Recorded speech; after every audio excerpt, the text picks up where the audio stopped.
अब सूत जी कह रहे हैं, शौनकादि ऋषियों, ये श्रीमद् भागवत की कथा दिव्य है। इस कथा को जो भी श्रवण करते हैं, इस कथा को जो भी सुनते हैं, सभी प्रकार के पापों से मुक्त हो जाते हैं। शौनकादि ऋषि से सूत जी बोले कि शौनकादि ऋषियों, हम तुम्हें एक प्राचीन इतिहास सुनाते हैं। एक बहुत बड़ा पापी था, वो भी भागवत की कथा को श्रवण किया, सभी प्रकार के पापों से मुक्त हुआ और परम पद को प्राप्त किया। आप लोग भी उसकी कथा ध्यान से सुनेंगे कि तुंगभद्रा तटे पूर्व मभूत पत्तनमुत्तमम् आत्मदेवः पुरे तस्मिन् सर्ववेद विशारदः।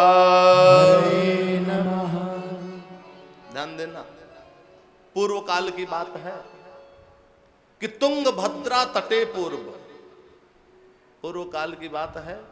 तुंगभद्रा नदी के तट पर एक अनुपम नगर बसा था, बड़ा सुंदर नगर बसा था। और उस नगर में समस्त वेदों का विद्वान आत्मदेव नामक ब्राह्मण रहता था।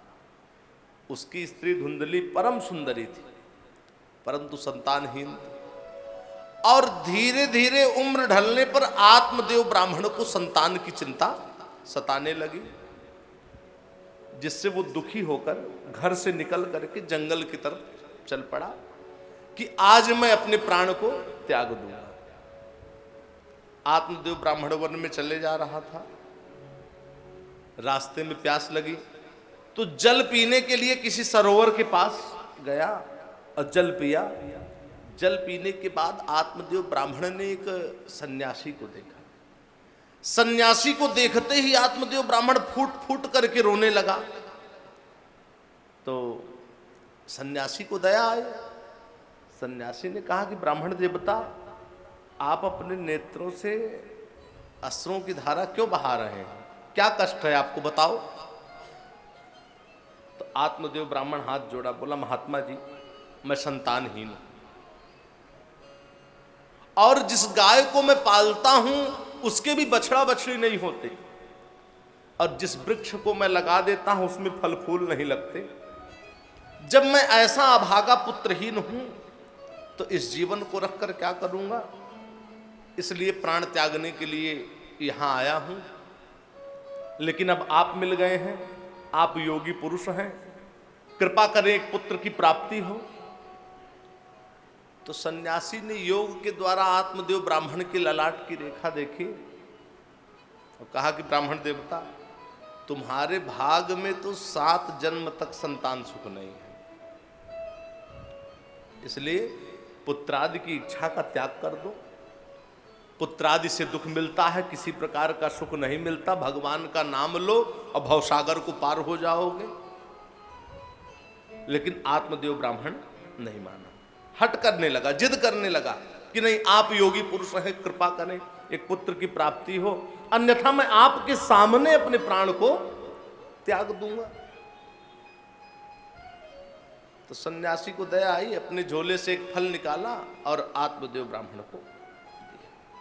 बोला, इसे अपनी पत्नी को दे देना, इसे खाने से एक सर्वांग सुंदर बालक होगा। लेकिन मेरी बात याद रखना, तुम्हारे भाग्य में 7 जन्म तक संतान सुख नहीं है। ऐसा कह करके सन्यासी जी अपने गंतव्य स्थान को चले गए। आत्मदेव ब्राह्मण घर गया और वो फल अपनी पत्नी धुंधली को दिया। बोला, इसे खा लो, इसे खाने से एक सर्वांग सुंदर बालक होगा। देखो, कह ही रहा था, घर में कुछ काम आ गया। आत्मदेव ब्राह्मण चले गए। अब धुंधली उस फल को हाथ में ली और तर्क कुतर्क करके धुंधली ने वो फल नहीं खाया। तर्क क्या था कि गर्भ रहेगा, संतान होगा तो उसका लालन पालन करना पड़ेगा, मेरे से ये नहीं हो पाएगा। और गर्भ रहेगा तो पेट बढ़ जाएगा, पेट बढ़ेगा तो भोजन कम हो जाएगा, अब भोजन कम होगा तो ताकत मेरी क्षीण हो जाएगी, और ताकत कहीं क्षीण हुई मैं चलने फिरने में असमर्थ हो जाऊंगी, और कहीं गांव में डाकुओं का दल आ गया तो सब भाग जाएंगे, मैं भागूंगी कैसे? मतलब जो होगा नहीं वो भी सोच रही है, जो होगा नहीं उसको भी सोच रही है और ये भी सोच ली, बोली कहीं ये गर्भ सुखदेव स्वामी की तरह 16 वर्ष तक पेट में रह गया तो मैं तो संसार के सुखों से वंचित हो जाऊंगी। ऐसा तर्क कुतर्क करके धुंधली वो फल नहीं खाई। आत्मदेव ब्राह्मण आया, पूछा क्यों तुमने वो फल खा लिया? झूठ बोल दी, हाँ खा ली। अचिंता में रहने लगे। तो एक दिन धुंधली की बहन धुंधली से मिलने के लिए आई, तो धुंधली ने सारी बात अपनी बहन को बताया। उसकी बहन ने कहा ऐसा करो, मेरे को गर्भ है, बालक होगा, मैं ला करके तुमको दे दूंगी, और मेरे पति को कुछ धन दे देना जिससे वो बालक देने के लिए राजी हो जाएंगे, और मैं तुम्हारे यहां आकर के बच्चे का पालन पोषण कर दूंगी। और ये जो फल है इसको गाय को खिला दो, क्योंकि उसके भी बछड़ा बछड़ी नहीं होते। तो देखो, बहन के कहने से धुंधली ने वो फल किसको खिला दिया? गाय को। श्रोताओ, कुछ समय बीता, जब उसकी बहन को बालक हुआ तो वो चुपचाप ला करके धुंधली को दी, और धुंधली ने नाटकीय ढंग से अपने पति आत्मदेव ब्राह्मण से कहा कि मेरे को बालक हुआ है। आत्मदेव ब्राह्मण बड़ा प्रसन्न हो गया, वेदज्ञ ब्राह्मणों को बुलाया, बालक का जात कर्म आदि संस्कार करवाया, और धुंधली ने उस बालक का नाम क्या रखा? धुंधकारी। अब कुछ समय बीता तो जो फल गाय को खिला दी थी, तो गाय के भी गर्भ से मनुष्याकार सर्वांग सुंदर बालक हुआ, जिसका कान केवल गौ के समान था और पूरी शरीर मनुष्याकार थी। कान केवल गौ के समान था, इसलिए आत्मदेव ब्राह्मण ने उस बालक का नाम क्या रखा? गोकर्ण रखा। श्रोताओं, जब कुछ समय बीता तो कुछ समय बीतने के बाद गोकर्णो पंडितो ज्ञानी धुंधकारी महाखल। गोकर्ण जी प्रकांड विद्वान निकले, वेद के ज्ञाता निकले, और धुंधकारी महाखल महादुष्ट निकला। यहां तक कि माता पिता को मार करके, कष्ट दे करके घर के बर्तन आदि को भी बेचने लगा। तब पिता आत्मदेव ब्राह्मण को बड़ा दुख हुआ। आत्मदेव ब्राह्मण अपने मन में सोचने लगे कि मेरे पुत्र नहीं था तभी अच्छा था, ये कुपुत्र तो बड़ा दुखदाई निकला। कि वरम न पुत्रम न कुपुत्र पुत्रम, वरम न मित्रम न कुमित्र मित्रम, वरम न दारा न कुदार दारा, वरम न राज्यम न कुराज्य राज्यम, वरम न पुत्रम न कुपुत्र पुत्रम।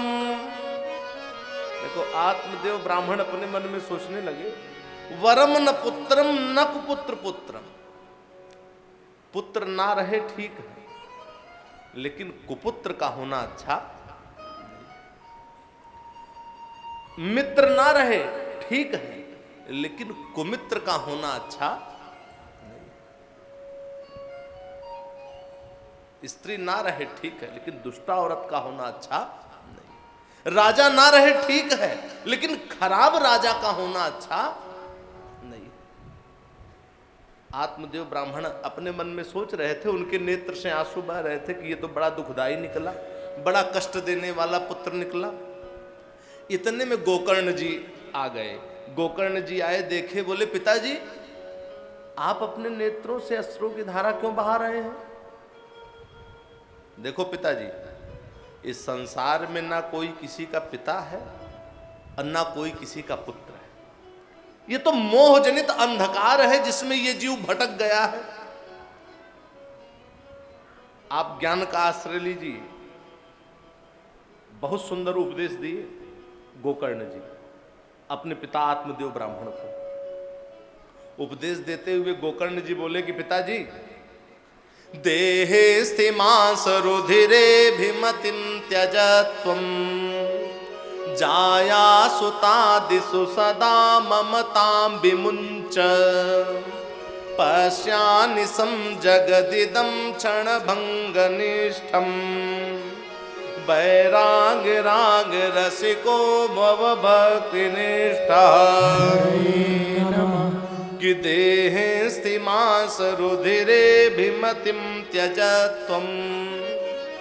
गोकर्ण जी बोले पिताजी, देहे स्थिमांस रुधिरे भिमतिम त्यजत्वम, ये शरीर हड्डी मांस रुधिर का पिंड है, ये मेरा है, अपना कभी मत मानो, स्त्री पुत्र आदि को अपना कभी मत मानो, इस संसार को रात दिन विनाश होते हुए देखो, किसी में प्रेम मत करो, केवल एकमात्र प्रभु के चरण कमल का आश्रय लो, भवसागर को पार हो जाओगे। कि धर्मं भजस्व सततं त्यज लोक धर्मा, सेवस्य साधु पुरुषान् जहि काम तृष्णा, अन्यस्य दोष गुण चिंतन मासु मुक्त्वा, सेवा कथा रस महो नितरां पिबत्वम्।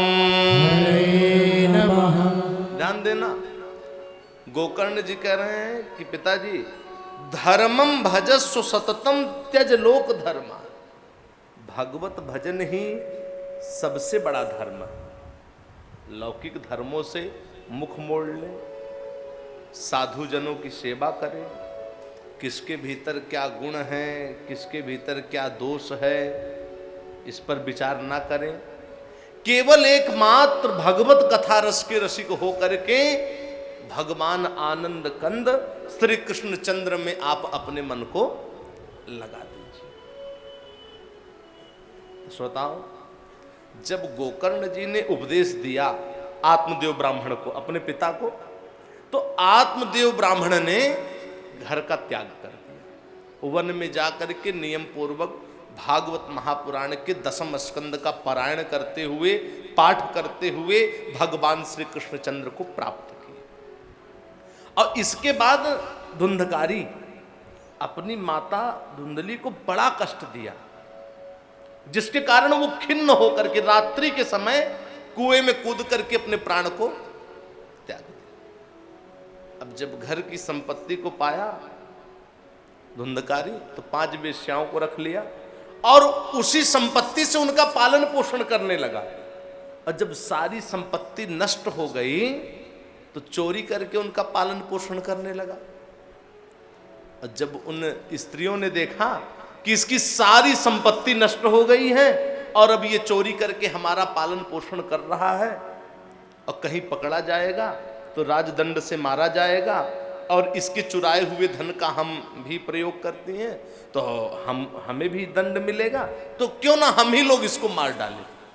ऐसा विचार करके धुंधकारी जब रात्रि के समय घोर निद्रा में सोया हुआ था तो उन स्त्रियों ने चारों तरफ से इसको बांध दिया खाट में और इसके मुख में जलते हुए अंगार को डाल दिया, जिसके कारण इसका प्राण निकल गया। वो सब स्त्रियां इधर उधर चली गई।